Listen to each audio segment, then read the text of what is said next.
sa inyong lahat. Nais ko lang pong mag-share ng maikling verse para sa inyo po.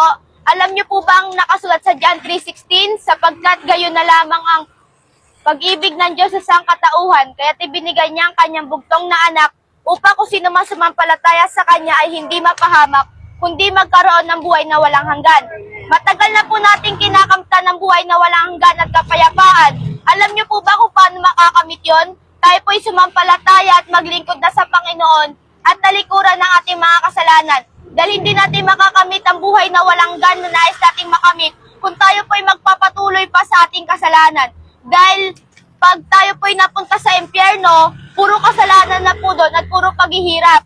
Ngunit pag tayo po'y napunta sa langit na bayan, tayo po'y magkakakamit ng kapayapaan at peace of mind po. Kaya ano po ba pipiliin natin, langit o impyerno? Siyempre po sa langit tayo kasi peace of mind na po yun. Kaya nga po paano natin makakamit yon? Tayo po'y sumampalataya at maglingkod sa Panginoon. At paano po tayo makakapunta doon? Babasahin ko din po sa inyo ang nakasulat sa John 14. Sa John 14:6, sumagot si Jesus, "Ako ang daan, ng katotohanan at ang buhay. Walang makakapunta sa Ama kundi sa pamamagitan ko." Ang ibig sabihin po nun, walang ibang daan, walang ibang way na patutunguhan ng kapayapaan na nais natin makamtan, kundi ang Panginoon lang po. Kaya po, mas piliin nating manalig at magtiwala sa Panginoon sa Kristo.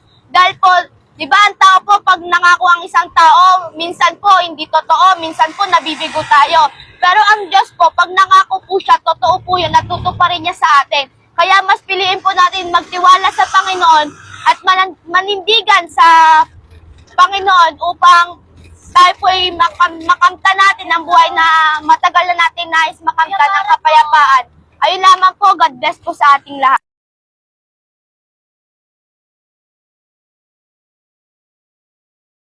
Yung lahat, nais ko lang din po mag-share ng gospel.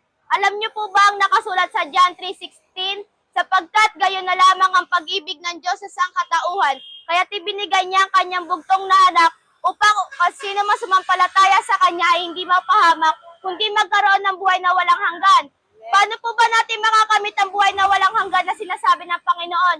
Tayo po'y sumampalataya at talikuran natin ang ating masasamang gawa upang makamtan natin yung buhay na walang hanggan na nais natin makamit sa buhay natin. Dahil po kung hindi po natin tatalikuran yung masasama nating gawa, yung mga sinasabi po ng Panginoon na makakamit nating kapayapaan na hindi po natin makakamit. Dahil tayo po'y nagpapatuloy pa sa ating mga kasalanan. Makakamit lang po natin yun kapag tayo po'y sumampalataya at nakapag-isa na sa Panginoong Jesucristo. Dahil ang pangako po ng Panginoon ay kanya pong tinutupad. Hindi po tulad ng tao, kapag nangako